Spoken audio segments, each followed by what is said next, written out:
MCR Pure Cotton Club, formals and casual shirts. பாரம்பரியமான சுவையான புது அறிமுகம் KTV True Value Groundnut Oil. மணப்பெண்ணின் பிரத்யேகமான திருமணம் விவாஹா தி சென்னை சில்க்ஸ். ஜிஎஸ்டினா என்ன? ஸோ அது பேர் வந்து ஒன் கண்ட்ரி ஒன் டேக்ஸ், ஒரு நாடு ஒரு டேக்ஸ். ஓரளவு அடிப்படையான விஷயங்களுக்கு 12%, மற்ற பொருட்களுக்கு 18%, லக்ஸுரி ப்ராடக்ட்டுக்கு வந்து 28%, அதுக்கப்புறம் பாவப்பட்ட பொருட்கள் அப்படின்னு இருக்கு, அதுக்கெல்லாம் வந்து 28% ஜிஎஸ்டி ப்ளஸ் கூடுதலாக செஸ். அது இன்னும் நம்ம நிர்மலா சீதாராமன் மேடத்துக்கு சக்கரைனாலே ரொம்ப அலர்ஜி. சக்கரை கேரமல் பப்கானா போட 18% அப்படின்னாங்க. எங்கெங்கெல்லாம் சக்கரைக்கு தான் அவங்களுக்கு வந்து அது டேக்ஸ் அதிகமாக போட்டுருவாங்க. பங்குச்சந்தையை பொறுத்த வரைக்கும் long term capital gain tax அது 0ல இருந்தது. அதை இவங்க என்ன பண்ணாங்க, 10% கொண்டு வந்தாங்க. அதுக்கப்புறம் கொஞ்ச நாள் கழிச்சு திரும்ப 12.5% ஏற்றினாங்க. செக்யூரிட்டி டிரான்சாக்ஷன் டேக்ஸ்னு ஒன்று இருக்கு, 2 தடவை 3 தடவை ஏற்றி கிட்டத்தட்ட 5 மடங்கு ஏற்றி இருக்கிறாங்க. நம்மளே மிடில் கிளாஸ் எல்லாம் பார்த்து, ஏன்பா நாளைக்கு உடம்பு சரியில்லைன்னா ஹாஸ்பிட்டல் போனால் 5 லட்சம் 10 லட்சம் பில் வரும், உன்னால் எப்படி கட்ட முடியும், ஒழுங்காக நீங்கள் இன்சூரன்ஸ் எடுத்துக்கங்க அப்படின்னு சொல்கிறோம். ஆனால் அந்த இன்சூரன்ஸுக்கு 18% ஜிஎஸ்டி. ஜிஎஸ்டி குறைக்கிறதுலாம் எங்கள் கையிலே இல்லைங்க, அது மத்திய அரசாங்கத்துக்கிட்டே கிடையாது. அதுக்கு ஜிஎஸ்டி கவுன்சில்னு ஒன்று இருக்குது, அங்கே தான் எல்லாமே முடிவு பண்ணுவாங்க. பெரும்பாலான விஷயங்கள் பிரைம் மினிஸ்டர் ஆஃபீஸ் தான் டிசைட் பண்ணுறாங்க. எந்த மினிஸ்ட்ரிக்குமே அங்கே அதிகாரம் கிடையாது. ஜிஎஸ்டி கவுன்சில் கூடியிருக்கணும், அந்த ஜிஎஸ்டி கவுன்சிலில் முடிவெடுக்கப்பட்டிருக்கணும், அதுக்கப்புறம் தான் இந்த அனௌன்ஸ்மெண்ட் வந்திருக்கணும். ஆனால் அனௌன்ஸ்மெண்ட் வந்து யானை வரும் பின்னே மணி யோசை வரும் முன்னேன்ற மாதிரி இவர் முன்னாடியே சொல்லிட்டார் எல்லாத்தையும். அவர் என்ன சொல்கிறாரோ அதுதாங்க ஜிஎஸ்டி கவுன்சிலில் வந்திருக்குது. பாரத பிரதமர் சுதந்திர தின உரையில் ஜிஎஸ்டியை குறைப்போம்னு சொல்கிறாரு. தீபாவளிக்கு பரிசு ஏங்க அது எப்படிங்க, எப்போது வரியை குறைச்சா மட்டும் உடனே தீபாவளி பரிசுன்னுறீங்க? அப்போ வரியை ஏற்றும் போது அல்வா கொடுத்தாங்கன்னு சொல்கிறீங்களா? பிரசிடென்ட் ட்ரம்ப் சொல்கிற குற்றச்சாட்டே அதுதான். நீங்கள் எங்கள் நாட்டுக்கு நிறைய ஏற்றுமதி பண்ணுறீங்க, ஆனால் எங்கள் நாட்டிலேருந்து நீங்கள் இறக்குமதி பண்ண மாட்டேன்றீங்க. ஏன் வந்து உங்களால் எங்கள் நாட்டுக்கு நிறைய ஏற்றுமதி பண்ண முடியுதுன்னா, இந்திய பொருட்களுக்கு நாங்கள் வரி விதிக்கலை, அதனால் உங்களால் நிறைய ஏற்றுமதி பண்ண முடியுது. இந்த பாவப்பட்ட குட்ஸ் இருக்கு இல்லையா, 40ன்னு சொல்லிக்கிறாங்க இல்லையா, அது செப்டம்பர் 22லேருந்து கிடையாது. அது வேற ஏதோ ஒரு ஃபார்முலா சொல்லியிருக்கிறாங்க. நாங்கள் நிறைய கடன்லாம் இருக்குது, அந்த கடன்லாம் அடைக்கிற வரைக்கும் இது இப்போ இருக்கிற அதே 45-50 தான் தொடரும். ஒரு மலரில் இருந்து ஒரு தேனி இந்த மலருக்கே வலிக்காமல் எப்படி தேனை எடுக்குதோ அந்த மாதிரி எடுக்கணும் டேக்ஸு. ஆனால் இந்தியாவில் வந்து டேக்ஸ் எப்படி இருக்குன்னா, இந்த கரும்பு ஜூஸ் எடுப்பாங்க பார்த்துக்கிறீங்களா, அந்த மாதிரி தான் இருக்குது. ஒரு காலத்தில் உங்களுக்கு தெரியுமா, ஒரு 50-60 வருஷத்துக்கு முன்னாடி இந்தியாவில் கார்பரேட் டேக்ஸ் எவ்வளோ தெரியுங்களா? 97%. 100 ரூபாய் லாபம் சம்பாரிச்சிங்கன்னா 97 ரூபாய் கவர்மெண்ட்டு கொடுக்கணும். இதுதான் வந்து ஒரு காலத்தில் 60 வருஷத்துக்கு முன்னாடி. அப்போ நாடு நல்லா இருந்ததுதான், இப்போ வந்து 25% தான் டேக்ஸ். இப்போ நாடு நல்லா இருக்காங்க. வணக்கம். இன்று நம்முடன் பொருளாதார நிபுணர் PR சுந்தர் சார் நம்மோடு இணைந்திருக்கிறார். வணக்கம் சார். வணக்கம். ஜிஎஸ்டி 2.0 2 விதமான ஸ்லாப், ஒரு ஸ்பெஷல் ஸ்லாபோட 3 ஸ்லாபோட வந்திருக்கு சார். இந்த மாற்றத்தை எப்படி பார்க்குறீங்க சார்? இந்த வரி குறைப்பை எப்படி பார்க்குறீங்க? இது மாற்றம் உண்மையிலே நல்ல மாற்றம் தான். இது வந்து உண்மையிலே ரொம்ப சந்தோஷமான விஷயம். பிஜேபி கடந்த 11 ஆண்டுகளாக ஆட்சியில் இருக்கிறாங்க. இதில் இவங்க செஞ்சதுலே ஒரு பெஸ்ட் விஷயம் என்ன அப்படின்னு கேட்டிங்கன்னா, 2019 கார்பரேட் டேக்ஸை குறைச்சாங்க. இப்போ இந்த ஜிஎஸ்டி இப்போ குறைச்சிருக்கிறது வந்து 2வது பெஸ்ட் அப்படின்னு சொல்லலாம். உலகம் முழுக்க இருக்கிற ஒரு நடைமுறை நான் சொல்லிடுறேன் பாருங்க. ஜிஎஸ்டினா என்ன? ஸோ அது பேர் வந்து ஒன் கண்ட்ரி ஒன் டேக்ஸ், ஒரு நாடு ஒரு டேக்ஸ். இப்போ நீங்கள் சிங்கப்பூர் போனீங்கன்னா, நீங்கள் சிங்கப்பூர் முழுக்க எந்த பொருட்கள் வாங்கினாலுமே ஒரே டேக்ஸ் 9%. ஸோ சில அடிப்படையான விஷயங்களுக்கு ஜிஎஸ்டி வேண்டான்னு சொல்லுவாங்க, அவ்வளோதான். ஆனால் சார்ஜ் பண்ணாங்கன்னா அது 9% தான். அதே போல் நீங்கள் துபாய் போனீங்கன்னா அங்கே ஜிஎஸ்டின்னு சொல்ல மாட்டாங்க, வேட்டுன்னு சொல்லுவாங்க. நாடு முழுக்க ஒரே ரேட்டு தான், 5% தான். இங்கே நமக்கு 5, 12, 18, 28, அப்புறம் 28 ப்ளஸ்ஸு, அப்புறம் 28 ++ அப்படி நிறைய வச்சுருக்கிறாங்க. மிக மிக அடிப்படையான விஷயங்களுக்கு 5%, ஓரளவு அடிப்படையான விஷயங்களுக்கு 12%, மற்ற பொருட்களுக்கு 18%, லக்ஸுரி ப்ராடக்ட்டுக்கு வந்து 28%, அதுக்கப்புறம் பாவப்பட்ட பொருட்கள் அப்படின்னு இருக்கு, அதுக்கெல்லாம் வந்து 28% ஜிஎஸ்டி ப்ளஸ் கூடுதலாக செஸ். வேறு என்ன வச்சான்னா அது மொத்தம் காசு நம்ம தான் கொடுக்குறோம். ஒரு உதாரணத்துக்கு ஒரு புகையிலை, சிகரெட் அதெல்லாம் எடுத்துக்கிட்டிங்கனாக்கா அதுக்கு வந்து 28 + 17% செஸ் சேர்த்து 45% வரும். கார்போனேட்டட் ட்ரிங்க் இருக்குங்களா, கோக்கு, பெப்சி, அதெல்லாம் சர்க்கரை. அது இன்னும் நம்ம நிர்மலா சீதாராமன் மேடத்துக்கு சக்கரைனாலே ரொம்ப அலர்ஜி. கேரமல் பாப்கார்னா போடு 18% அப்படின்னாங்க. எங்கெங்கெல்லாம் சக்கரை இருக்குதோ அவங்களுக்கு வந்து அது டேக்ஸ் அதிகமாக போட்டுருவாங்க. இந்த கார்பனேட்டட் ட்ரிங்க்லாம் வந்து சுகர் அதிகமாக இருக்குது அப்படின்னு சொல்லிட்டு அதுக்கெல்லாம் வந்து 28% + 17% செஸ் இருந்தது. இருக்கிறதுலேயே அதிகபட்சமான பாவப்பட்ட விஷயம் என்னன்னா, நீங்கள் காரில் போகிறது ஸ்போர்ட்ஸ் யூட்டிலிட்டி வெஹிக்கிள் அப்படின்னு சொல்லுவாங்க. அந்த மாதிரியான கார்களுக்கெல்லாம் வந்து ஜிஎஸ்டி வந்து 28% + 22% 50% இருந்தது. இப்போ ஒரு பொதுவான ஒரு கருத்து என்ன இருக்கு அப்படின்னு சொன்னால், கடந்த 10 வருஷத்துல 11 வருஷத்துல பார்த்தீங்கன்னா, left right and centre BJP அரசாங்கம் வரியை ஏற்றி தான் இருக்கிறாங்களே தவிர அவங்க வரியை இறக்குனது கிடையாது. நான் பங்குச்சந்தையில் இருக்கிறேன், என்னை பற்றி சொல்லுறேன் பாருங்க. பங்குச்சந்தையை பொறுத்த வரைக்கும் long term capital gain tax அது 0ல இருந்தது. அதை இவங்க என்ன பண்ணாங்க, 10% கொண்டு வந்தாங்க. அதுக்கப்புறம் கொஞ்ச நாள் கழிச்சு திரும்ப 12.5% ஏற்றினாங்க.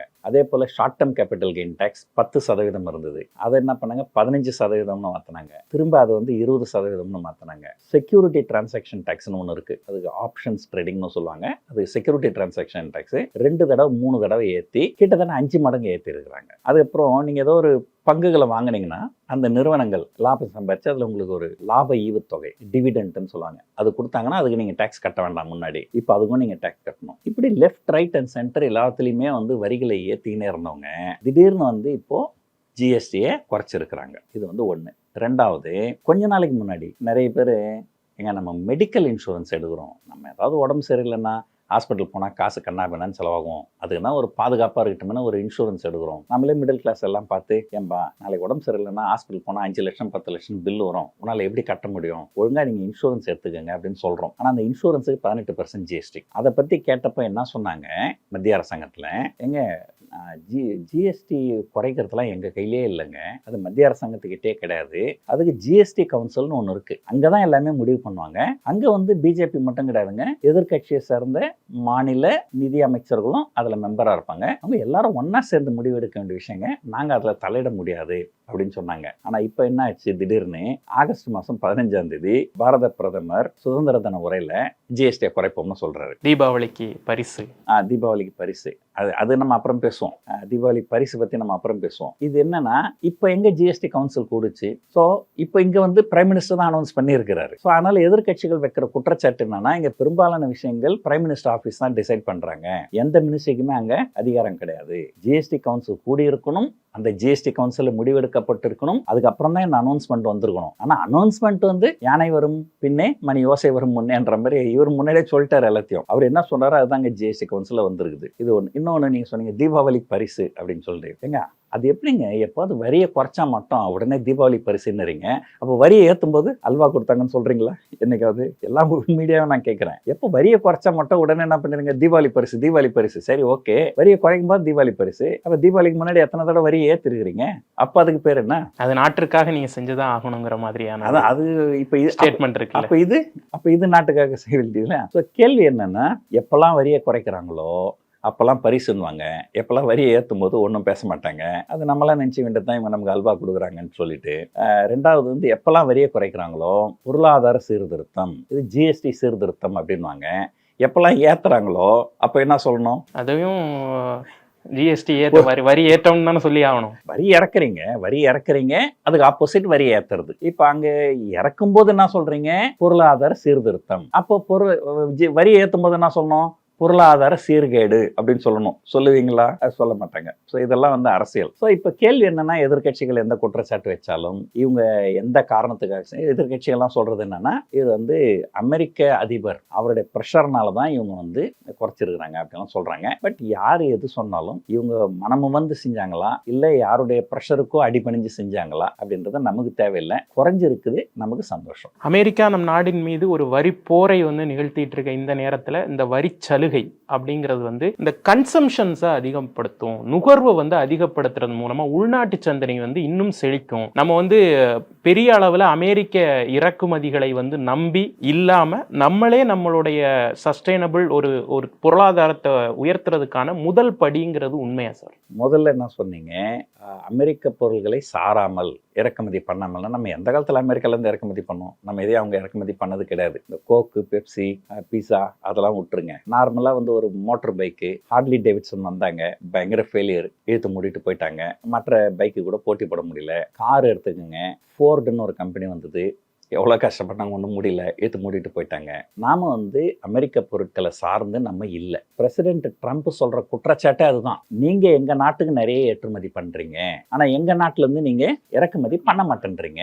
ஸோ நாங்கள் எப்படி உங்கள் நாட்டிலேருந்து நிறைய இறக்குமதி பண்ணுறோமோ அதே போல் எங்கள் நாட்டு பொருட்கள் நீங்கள் நிறைய இறக்குமதி பண்ணணும். ஏன் வந்து உங்களால் எங்கள் நாட்டுக்கு நிறைய ஏற்றுமதி பண்ண முடியுதுன்னா இந்திய பொருட்களுக்கு நாங்கள் வரி விதிக்கலை, அதனால் உங்களால் நிறைய ஏற்றுமதி பண்ண முடியுது. நாங்கள் உங்களுக்கு ஏற்றுமதி பண்ணலான்னு பார்த்தா நீங்கள் கண்ட மெனிக்கு டேக்ஸ் வச்சிருக்கிறீங்க, அதனால தான் எங்களால் ஏற்றுமதி பண்ண முடியல. இது வந்து ட்ரேட் டெஃபிஷியட்னு சொல்லுவாங்க. இப்போ நீங்கள் பட்டன் பொருளை வந்து அமெரிக்காவுக்கு ஏற்றுமதி பண்ணுறீங்க, அமெரிக்கா அவங்க டாலர் கொடுத்து நினைக்கிறாங்க, அப்போ உங்ககிட்ட நிறைய டாலர் சேர்ந்துடும். ஸோ என்னென்னா அதே போல் அவங்களோட பொருட்களை நீங்கள் வாங்கினீங்கன்னா இந்த டாலர் அவங்ககிட்ட திரும்ப கொடுப்பீங்க. அப்போ டாலர் வாங்குவீங்க, டாலர் திரும்ப கொடுக்குறீங்க. ஆனால் இங்கே வந்து டாலர் நம்ம வாங்கிக்கிறதும் திரும்ப கொடுக்க மாட்டோம். ஸோ இதுதான் வந்து ட்ரேட் டெஃபிஷியட்னு சொல்லுவாங்க. ஸோ இது வந்து ஒன்று, நம்ம ஏற்கனவே வந்து அமெரிக்காவில் நம்பி இல்லை. இதை வரி குறைச்சதுனால இப்போ அமெரிக்க பொருட்களை வாங்குறதுக்கு இப்போ நேற்று வரைக்கும் நீங்கள் அமெரிக்க பைக்கோ அமெரிக்க காரோ வாங்கிக்கிறீங்க. இப்போ வரி குறைச்சதால உள்நாட்டு பைக்கும் உள்நாட்டு காரும் வாங்குவீங்களா? இல்லை, நீங்கள் வாங்குறதே உள்நாட்டு கார் தான் வாங்குறீங்க. அது வந்து ஒன்று. ரெண்டாவது, பொருட்களுடைய விலை குறையிறதுனால அதிகமான பொருட்கள் விற்பனை ஆகுமா அப்படின்னு கேட்டீங்கன்னா கண்டிப்பாக ஆகும். இது வந்து ஒரு கன்சம்ஷனை ஸ்டிமுலேட் பண்ணும், பொருட்கள் அதிகமாக இருக்கும். ஆனால் இப்போ கேள்வி என்ன அப்படின்னா, இப்போ எது பிரச்சனையாக இருக்குது நாட்டில்? பிரச்சனையாக இப்போ இருக்கிறது வந்து அமெரிக்காவுடைய வர்த்தக போர். அதுக்கு இந்த ஜிஎஸ்டி குறைப்பு வந்து எந்த வகையிலையுமே பயன்படாது. ஒரு உதாரணத்துக்கு சொல்கிறேன் பாருங்க. திருப்பூரில் வந்து டெக்ஸ்டைல் தொழிற்சாலைகள்லாம் நிறைய இருக்குது. அவங்க எல்லாம் அமெரிக்காவுக்கு தான் ஏற்றுமதி பண்ணுறாங்க. இப்போ இந்த வரியை குறைக்கிறதுனால அவங்களுக்கு வியாபாரம் கூடுதலாக நடக்குமா? ஏன்னா அமெரிக்கா வந்து 50% வரி போட்டதால அந்த தொழில்கள் எல்லாம் முடங்கி போச்சு. அது முடங்கினது தான். ஸோ இங்கே வரியை குறைச்சிங்கன்னா ஏற்கனவே இங்கேயே தயாரித்து இங்கேயே கன்சியூம் பண்ண பிடிக்க பொருட்கள் தான் அதிகமாக விற்பனை ஆகும். இப்போ ஒரு உதாரணத்துக்கு எடுத்துங்க, மாருதி கார் எடுத்துங்க. மாருதி கார் இங்கேயே தயாரிக்கிறாங்க. டாடா கார் எடுத்துக்க இங்கேயே தயாரிக்கிறாங்க, இங்கேயே கன்சியூம் ஆகுது. இப்போ அவங்களுக்குலாம் அது பெனிஃபிட். இங்கே தயாரித்து வெளிநாட்டுக்கு அனுப்புகிறவங்களுக்கு, அமெரிக்காவுக்கு அனுப்புகிறவங்களுக்கு இந்த ஜிஎஸ்டி ரிடக்ஷன் எந்த பயனும் கிடையாது. சாமானிய மக்களுக்கு சார், நீங்கள் நாங்கள் எல்லாருமே வந்து இதனால எப்படி பலன் அடைய போகிறோம்? ஏன்னா வந்து ரேட் கட் பண்ணியிருக்காங்க அப்படிங்கிறது தெரியுது. எம்ஆர்பியில் டைரெக்டாக இது ரெஃப்ளெக்ட் ஆகுமா என்ன மாதிரி? கண்டிப்பாக வந்து விலைகள் குறையும். ஸோ நீங்கள் அடிப்படையில் பார்த்தீங்கன்னா நான் ஏற்கனவே சொன்ன மாதிரி 5, 12, 18, 28 இந்த 12ன்றது வந்து 5 குறைஞ்சிருக்கு எல்லாமே பெரும்பாலும். அது வந்து ஓரளவுக்கு சாமானிய மக்களுக்கு ஓரளவு பயன்படும். ஏன்னா ஒரு அடிப்படையான விஷயங்கள் ரொம்ப அடிப்படையான விஷயத்துக்கு வந்துருக்கு. Toothpaste, shampoo. ஆமாம். இப்போ இதே வந்து 28 வந்து 18 ஆனது பார்த்தீங்கன்னா பெரும்பாலும் 28ல் இருந்தது luxury goods. AC, fridge, washing machine, dish washer, car, bike இதெல்லாம் இருந்தது. இதெல்லாம் வந்து 28லேருந்து 18க்கு வரும்போது ஏதோ நம்ம பேரளவுக்கு வந்து வாஷிங் மிஷினு, ஃப்ரிட்ஜெலாம் வந்து லக்ஸுரின்னு சொன்னாலுமே அது உண்மையிலேயே வந்து அது பெரிய லக்ஸுரி அப்படின்னு சொல்ல முடியாது. ப்ரைவேட் ஜெட் வேணால் நீங்கள் லக்ஸுரின்னு சொல்லலாம். சாதாரண ஃப்ரிட்ஜ் இல்லாமல் நம்ம என்ன பண்ண முடியும்? ஸோ இதெல்லாம் பட் இருந்தாலும் அவங்க சொல்கிறதுக்காக சொல்கிறேன், அந்த லக்ஸுரி பொருட்கள்லாம் வந்து விலை வந்து குறையும். அது வந்து ஒரு அடித்தட்டு மக்களுக்கு பயன்படாத விஷயம். ஆனால் ஒரு மிடில் கிளாஸ், ஒரு அப்பர் மிடில் கிளாஸ் அவங்களுக்குலாம் வந்து இந்த 28%ன்றது 18% அப்படிங்கிறது கண்டிப்பாக வந்து ஒரு பெரிய பயனுள்ளதாக தான் இருக்கும். சின் குட்ஸ் அப்படின்னு சொல்லிட்டு பாவப் பொருட்கள் அப்படின்னு 40% வந்து அறிவிச்சிருக்காங்க. இந்த 40%ல உள்ள பார்க்குறப்ப கூல்ட்ரிங்க்ஸ், கார்பனேட்டட் ட்ரிங்க்ஸ் அப்படின்னா அது நார்மலாக நம்ம எல்லா கூல்ட்ரிங்க்ஸையும் அதில் கொண்டு வந்துடலாம். அப்படிங்கிறப்ப இது டைரெக்டாக பெப்சி அடிக்கிற மாதிரி இருக்கே சார். நாளையிலேருந்து நீங்கள் என்ன பண்ணுங்க, ஜூஸில் உப்பு போட்டு குடிங்க. உங்களுக்கு வந்து டேக்ஸ் இருக்காது. எங்கெல்லாம் சர்க்கரையை போட்டீங்களோ, சோடாவுக்கும் போட்டாங்களே, சோடாவே அதில் சேர்த்துட்டாங்களோ? அப்படியா? அதை நான் கவனிக்கல. இருந்தாலும் இந்த பாவப்பட்ட பொருட்கள் அது வந்து உண்மையிலேயே பாவம் தான். ஜிஎஸ்டி கண்டமேனிக்கு போடுவாங்க. ஸோ இன்னொரு முக்கியமான விஷயம் சொல்லிடுறேன் பாருங்க. எல்லாத்துலேயுமே அவங்க வரியை குறைக்கல, சில விஷயங்களில் வரியை ஏற்றியும் இருக்கிறாங்க. ஒரு உதாரணத்துக்கு கார்கள் முன்ன வந்து எல்லாமே வந்து 28 அல்லது 28% ஜிஎஸ்டி, 1% செஸ்ன்னு 29 அப்படின்னு இருந்தது பெரும்பாலான கார்களுக்கு. இப்போ என்ன பண்ணியிருக்கிறாங்க, 1500 சிசிக்கும் குறைவாக இருக்கணும் அல்லது 4000 மில்லிமீட்டருக்கும் குறைவாக இருக்கணும். ஸ்மால் கார்ஸ்ன்னு சொல்லுவாங்க. அதுக்கு மட்டும்தான் 28லேருந்து 18 கொண்டாந்துருக்குறாங்க. மற்ற இதெல்லாம் 28லேருந்து 40 கொண்டு போகிறாங்க. ஸோ அதனால் சில பொருட்களோட விலை ஏறியும் இருக்குது. அது வந்து நம்பர் 1. ரெண்டாவது, இந்த மாறுதல்கள் எல்லாமே ஏற்கனவே நம்ம கலாட்டா இன்டர்வியூவில் நான் ஒரு தடவை சொல்லியிருந்தேன். பிரைம் மினிஸ்டர் பாட்டுன்னு ஆகஸ்ட் 5 வந்து நாங்கள் தீபாவளி பரிசு கொடுப்போம்னு சொல்லிட்டாரு. இப்போ தீபாவளி சமயத்தில் வந்து வரிகள்லாம் குறையும், கண்டிப்பாக வந்து பொருட்கள் விலைலாம் குறையும், கார் விலை குறையும், பைக் விலை குறையும்ட்டு கார் வாங்குறோம், பைக் வாங்குறோம், எவனாவது இப்போ வாங்குவானா? எல்லாம் நம்ம ஒரு 3 மாதத்துக்கு தள்ளி வச்சுருவோம் அப்படின்னு சொல்லுவாங்க. அப்போ அந்த 3 மாதத்துக்கு அவங்களுக்கு சேல்ஸ்லாம் நிறைய ஆகாது இல்லையா? ஸோ அதனால் இவங்க வந்து ஒன்று தீபாவளிக்கு பண்ணுறதா ஒரு எண்ணம் இருந்ததுன்னா இப்போ தீபாவளி அன்னைக்கு அனௌன்ஸ் பண்ணியிருக்கலாமே, எதுக்கு 3 மாதத்துக்கு முன்னாடி அனௌன்ஸ் பண்ணணும்? நவராத்திரி வந்துருச்சுல சார், இப்ப பண்டிகை காலம் முன்னாடியே ஆரம்பிக்கிறோம், அதனால முன்கூட்டியே நாங்க வந்து அவசரமா இதை அது வந்து கரெக்ட். பண்றாங்க. இப்போ நீங்கள் சொல்கிறத நான் சொல்கிறது கொஞ்சம் பொறுமையாக வாங்கிக்கோங்க. தீபாவளிக்கு வரும்ன்ட்டு ஆகஸ்ட் மாதமே சொல்லிட்டாரு. அதுக்கப்புறம் தான் அதில் இருக்கிற பிரச்சனையே உணர்ந்தாங்க. 3 மாதம் கழிச்சு நம்ம வரியை குறைப்போம்னு சொன்னால் அடுத்த 3 மாதத்துக்கு எவனுமே கார் வாங்க மாட்டானே, எவனும் பைக் வாங்க மாட்டானே, எல்லாரும் போஸ்ட்போன் பண்ணுறாங்களே. அப்போ 3 மாதத்துக்கு அப்புறம் வந்து பொருளாதாரம் நல்லா இருக்கும். ஆனால் இந்த முதல் 3 மாதத்துக்கு பெரிய பிரச்சனை வரும்னு சொல்லிட்டு தான் இப்போ என்ன பண்ணிட்டாங்க, ஜிஎஸ்டி கவுன்சிலை மீட் பண்ணி செப்டம்பர் 22லேருந்தே எல்லாமே அமலுக்கு வந்துடுதுன்னு சொல்லிட்டாங்க. இது வந்து இப்போ எடுத்த முடிவு, ஆனால் ஆரம்பத்தில் எடுத்த முடிவு இது கிடையாது. சரிங்களா?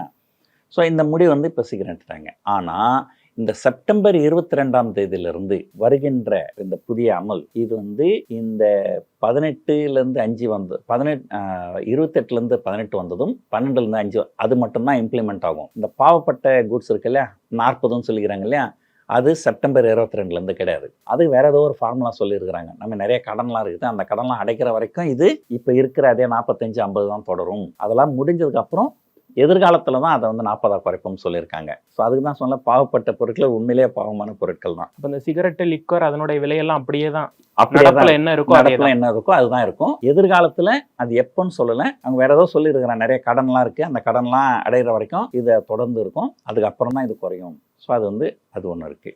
நல்ல விஷயம் அப்படின்னு பார்த்தீங்கன்னா ஒரு ஒரு என்ன சொல்கிறாங்க, இந்த கடலை மாவு வாங்கி காரம் சேர்த்திங்கன்னா அது காரா பூந்தி, ஸ்வீட் சேர்த்திங்கன்னா அது வந்து பூந்தி. ஒரு கடலை மாவில் உப்பு சேர்த்திங்கன்னா காரா பூந்தி, ஸ்வீட் சேர்த்திங்கன்னா பூந்தி. ஆனால் பூந்திக்கு 18% ஜிஎஸ்டி, இதுக்கு 12% ஜிஎஸ்டி. அதெல்லாம் இப்போ சரி பண்ணியிருக்காங்க, அதெல்லாம் ஒரு இதில் கொண்டு வந்திருக்காங்க. ஆனால் இந்த பாவப்பட்ட கூட்ஸ் அப்படின்னு சொல்கிறாங்க, சின் கூட்ஸ்ன்னு சொல்கிறாங்க இல்லையா, அதுக்கு வந்து நம்பர் 1 40%ன்றது செப்டம்பர் 22லேருந்து கிடையாது, அது எதிர்காலத்தில் வரும். 2வது 28%ல் இருக்கிற சில விஷயங்களை அதில் 40%க்கு கொண்டும் போயிருக்கிறாங்க. ஏற்கனவே வந்து இந்தியாவில் வந்து என்ன சொல்கிறாங்க, நாங்கள் ரோடே சரியாக போடல, எதுக்குங்க நீங்கள் கார் வாங்கி ஓட்ட போகிறீங்க, வாங்காதீங்க, இந்த மாதிரி ரோட்டில் நீங்கள் கார் ஓட்டினீங்கன்னா அதுதான் உண்மையிலே பாவம் அப்படின்ட்டு காருக்கெல்லாம் வந்து டேக்ஸ் ஏற்றி விட்டாங்க. இப்போ இந்த 40% இருக்குல்ல சார், இதில் வந்து நிறைய புகையிலை பொருட்கள், தீங்கான அதாவது கேடு விளைவிக்கக்கூடிய பொருட்கள் நிறைய ஆட் பண்ணியிருக்காங்க. இப்போ அது வந்து புழக்கத்துக்கு இந்த வரி வந்து புழக்கத்துக்கு ரொம்ப தீங்கான விஷயமா இல்ல, நான் இந்த 3 மட்டும் சொல்றேன். நான் பான் மசாலா, சிகரெட்டு, லிக்கர் அதெல்லாம் ஓகே, அதெல்லாம் எல்லாத்தையும் 40% உண்மையிலே தீங்கு விளைவிக்கிற பொருட்கள், அதுக்காக நீங்க டாக்ஸ் அதிகமா போடலாம். ஆனா காருக்கு 40% போடுறது, கார் வந்து ஒரு தீங்கு விளைவிக்கிற விஷயமா அப்படின்னா அது லாஜிக் இல்லை. இந்தியாவில் அப்படிதான் ஒர்க் ஆகும். இப்போ பைக்கு கூட 350 சிசிக்கு கீழ் அப்படின்னு சொல்லிட்டு ஒரு ஸ்லாப் கொடுத்துருக்காங்க சார். இப்போ இது சாமானிய மக்களுக்கு எந்த அளவுக்கு ஹெல்ப்ஃபுல்லாக இருக்கும்னு நினைக்கிறீங்க? ஏன்னா வரக்கூடிய பண்டிகை காலம் நிறைய பேர் புது வண்டி வாங்கலாம்னு நினைப்பாங்க. ப்ராக்டிக்கலாக அது எப்படி ஒர்க் அவுட் ஆகும்? கண்டிப்பாக. அதாவது இந்த ஜிஎஸ்டி வந்து 28லேருந்து 18 வந்தது. Car, normal cars, small cars, motor bike below 350 CC, இதெல்லாமே வந்து நல்ல இருக்கும். இன்னும் கேட்டிங்கன்னா பங்குச்சந்தை அப்படிங்கிறது வந்து ஒரு பொருளாதாரத்தை பிரதிபலிக்கிற ஒரு விஷயம் தான் நீண்ட கால அடிப்படையில். ஒரு கடந்த ஒரு மாதத்தில் பார்த்தீங்கன்னா இந்த ஆட்டோ ஷேர்ஸ் எல்லாமே சராசரியாக 10% ஏறி இருக்கு. ஒரே மாதத்தில் சராசரியாக 10% ஏற்றம் கண்டிருக்குது ஆட்டோ இண்டெக்ஸ் மட்டும். ஏன்னா இந்த இவங்க செஞ்சதனுடைய மேஜர் பெனிஃபிஷரி அப்படின்னு பார்த்தீங்கன்னா 3 துறைகள். 1 ஆட்டோ வாகனத்துறை, 2வது FMCG fast moving consumer goods, 3வது கன்சூமர் டூரபிள்ஸ். இப்போ ஆட்டோன்னு சொன்னீங்கன்னா நீங்கள் motor bike, scooter, scooty, car இதெல்லாம் வந்துடுது. எஃப்எம்சிஜி அப்படின்னு சொன்னீங்கன்னா நம்ம பயன்படுத்துகிற எல்லாமே பொருட்கள், toothpaste, shampoo, biscuit, noodles, caramel popcorn எல்லாமே வந்துடும். கன்சூமர் குட்ஸ் அப்படின்னு பார்த்தீங்கன்னா ரெஃப்ரிஜரேட்டரு, வாஷிங் மிஷினு, ஃப்ரிட்ஜு, அந்த மாதிரி ஒரு பொருட்கள். ஸோ இந்த 3 துறைகளும் கண்டிப்பாக வந்து நல்ல ஒரு பயனுள்ளதாக இருக்கும். சார், இப்போது இதனால் ஏற்படக்கூடிய இழப்பு, ஒரு வரியை வந்து குறைக்கிறாங்க அப்படிங்கிறப்ப கண்டிப்பாக ஜிஎஸ்டி வருவாயில் மத்திய அரசு இது டைரெக்டாக ரெஃப்ளெக்ட் ஆக போகுது. இந்த இழப்பை எப்படி சார் ஈடுகட்ட போகிறாங்க? அதுக்கான எஸ்டிமேஷன் போட்டாங்களா? அதெல்லாம் கண்டிப்பாக போட்டுருவாங்க. எப்பவுமே எந்த அரசாங்கம் வந்தாலும் என்ன பண்ணுவாங்கன்னு சொல்லிடுறேன் பாருங்க. நாங்கள் வரியை குறைக்கும் போது இந்த வரியை குறைப்பதனால் எங்களுக்கு 1 லட்சம் கோடி நஷ்டம் ஏற்படுகிறது அப்படின்வாங்க. வரியை ஏற்றும் போது நாங்கள் இந்த வரி ஏற்றுறதுனால எங்களுக்கு 2 லட்சம் கோடி லாபம் வரப்போகுதுன்னு சொல்ல மாட்டாங்க. ஸோ வரி இறக்கும்போது மட்டும்தான் சொல்லுவாங்க, ஏற்றும்போது ஒன்றும் பேச மாட்டாங்க. முதல்ல வந்து ஒரு அடிப்படையான சில விஷயங்கள் சொல்லிடுறேன் பாருங்க. பல நாடுகள், ஒரு வரிகள் குறைவாக இருக்கிற நாடுகள் சுபிட்சமாக இருக்கிறாங்க. நிறைய டேக்ஸ் வாங்கினா தான் நம்ம நல்லா இருப்போம் அப்படின்னு நினைக்கிறது தப்பு. நீங்கள் நிறைய டேக்ஸ் வாங்குற நாடு இந்தியாவை ஒரு தடவை போய் சுற்றி பார்த்துட்டு வாங்க, குறைவான டேக்ஸ் வாங்குற சிங்கப்பூரை ஒரு தடவை போய் சுற்றி பார்த்துட்டு வாங்க, ரெண்டுத்துக்கும் உங்களுக்கு வித்தியாசம் தெரியும். இந்த வரியை பற்றி பேசும்போது வைரமுத்து ஒரு தடவை சொன்னதான் எனக்கு ஞாபகம் வருது. வரிங்கிறது எப்படி இருக்கணும்னா, ஒரு மலரில் இருந்து ஒரு தேனி இந்த மலருக்கே வலிக்காமல் எப்படி தேனை எடுக்குதோ அந்த மாதிரி எடுக்கணும் டேக்ஸு. ஆனால் இந்தியாவில் வந்து டேக்ஸ் எப்படி இருக்குன்னா, இந்த கரும்பு ஜூஸ் எடுப்பாங்க பார்த்துக்கிறீங்களா, அந்த மாதிரி தான் இருக்குது அப்படின்னு தான் சொல்லியிருந்தார். கேள்வி என்ன அப்படின்னா, ஒரு காலத்தில் உங்களுக்கு தெரியுமா, ஒரு 50-60 வருஷத்துக்கு முன்னாடி இந்தியாவில் கார்பரேட் டேக்ஸ் எவ்வளோ தெரியுங்களா? 97%. நீ 100 ரூபாய் இல்லாமல் சம்பாரிச்சிங்கன்னா 97 ரூபாய் கவர்மெண்ட்டு கொடுத்துடணும். இதுதான் வந்து ஒரு காலத்தில் 60 வருஷத்துக்கு முன்னாடி. அப்போ நாடு நல்லா இருந்துதான்.